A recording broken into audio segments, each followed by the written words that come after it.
Hello, my lovely friends. Welcome to another session of wisdom and truth. And I've got a nice little shungite pyramid here, speaking only truth 100% of the time.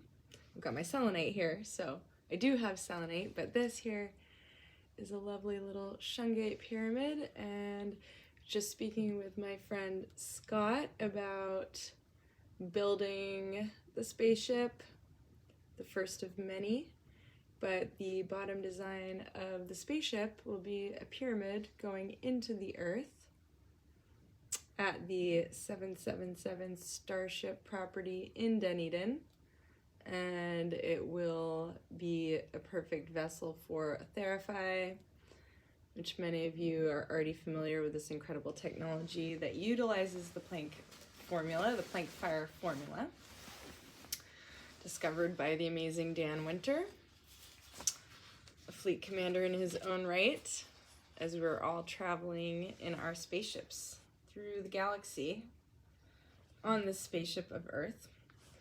But I'm here in this hotel room in France, getting ready to teleport back to America. Hope to reconnect with some of you all there. And I posted a video recently on Instagram by John Archibald Wheeler. Now, he was a professor at Princeton, where my grandfather went to get his degree. And John Archibald Wheeler is a famous physicist who is responsible for popularizing terms like black hole or wormhole. And I highly recommend the videos on YouTube. Just search John Archibald Wheeler. You can find a whole series, and he speaks very slowly, methodically, but this man has some incredible wisdom to share. And when I was a little girl, we would go to Pemaquid Beach in Maine, very popular beach in the summer. And when I started learning about John Archibald Wheeler, who was colleagues with Richard Feynman, and he had some very wild ideas. He dressed very conservatively, always wearing a suit and tie, but he was really pushing the limits of physics in his era.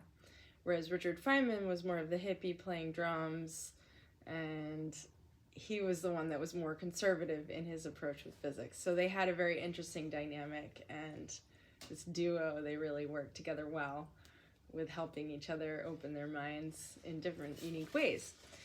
So I just wanted to read the same exact passage that I posted on Instagram, but I figure if I'm a bridge for this new branch of physics to help you all discover it, perhaps I can also tie in the wisdom of the past of wonderful, incredibly brilliant people like John Archibald Wheeler, who, again, back to, the connection.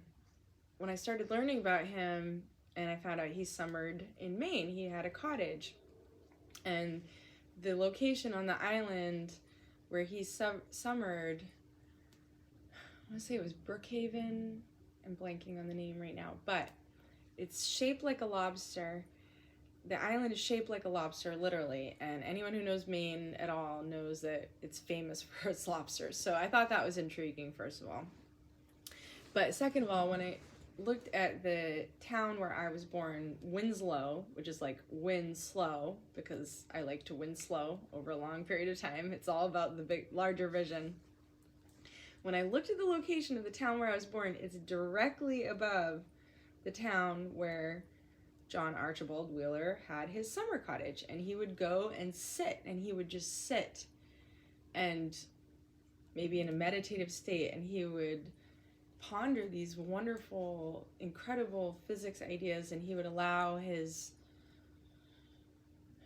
the interface of his mind to tap into the wisdom swirling all around him in the ethers. And I think he would have brilliant insights there. I'd love to learn more about his journey. But back to my connection as a girl, Pemaquid Beach, if you look, it's directly across a bay, just a little slice of ocean from where John Archibald Wheeler would have been and his summer home during the time when I was a little girl going to the beach, playing with my family, or we would go to school trips. It's a really, really popular beach in Maine, Pemaquid. Pemaquid. I'm sure it comes from a Native American name. And I remember one time my mom putting on her snorkel and her mask and her wetsuit, and she pulled up a crab, and she had her wetsuit. Anyway, that's just one memory. There's also a lighthouse there. So I really love knowing that while he was there sitting, on his porch or on his dock thinking about these physics ideas, I would have been just across the water swimming in the ocean. And I like to think of our consciousness connecting in those moments, and connecting now through space-time as he's passed from this realm. But I'm sure he's smiling, seeing us all with this Planck fire formula, the solution to gravity, the solution to consciousness, and he's surely smiling and enjoying this together with us. So without further ado, let me just read the same passage that I posted on Instagram, but hopefully perhaps this will reach more people and hopefully keep his beautiful wisdom alive.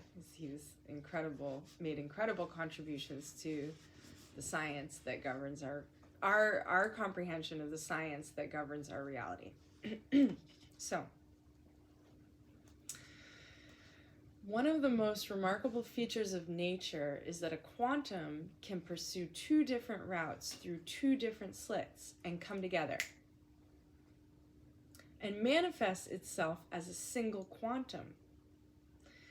But nothing prevents one from saying that the quantum, it might be a photon to speak of quantum of radiation, or it might be an electron to speak of a particle. The quantum can go both routes, or it can go a single route. And it's possible to choose which after the particle has already made its travel. You choose after the particle has decided whether it's going both routes or one route. And after it got through, you yourself decide which it shall have done. You seem to intervene to change the past, but quantum theory says it can be done. And I had the pleasure to spell out some of the features of such an experimental arrangement. My University of Maryland colleague, E. Carroll Alley, made changes in the experiment, but without changing the principle. And it carried it out, and it checked. So that we now know it is indeed true that one can decide at the quantum level whether an object shall go two routes to get to its final point or just one route. You can make that decision after it's already made the trip. It sounds like a contradiction, but it works. There you have it. This is proof that we can change the past. We can choose which path the particle took. This has major implications for our consciousness. If we understand we can change the past, this means we can essentially rewrite parts of our own timeline by changing the path that the particles of our beingness took to arrive here. So, I know that may be a stretch for even some of you all watching this, but it's real. There are real techniques that we can use to do this. I've done it before, and this right here is the actual science of how we can change the past. And there is such a thing as time reversal. This is another physics concept.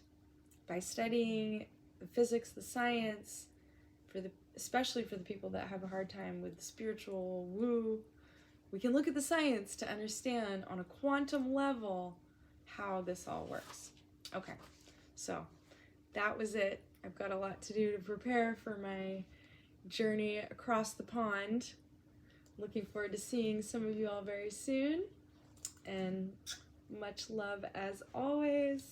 Thank you for joining me in this moment in space-time as we unite our consciousness to share the joy of learning together.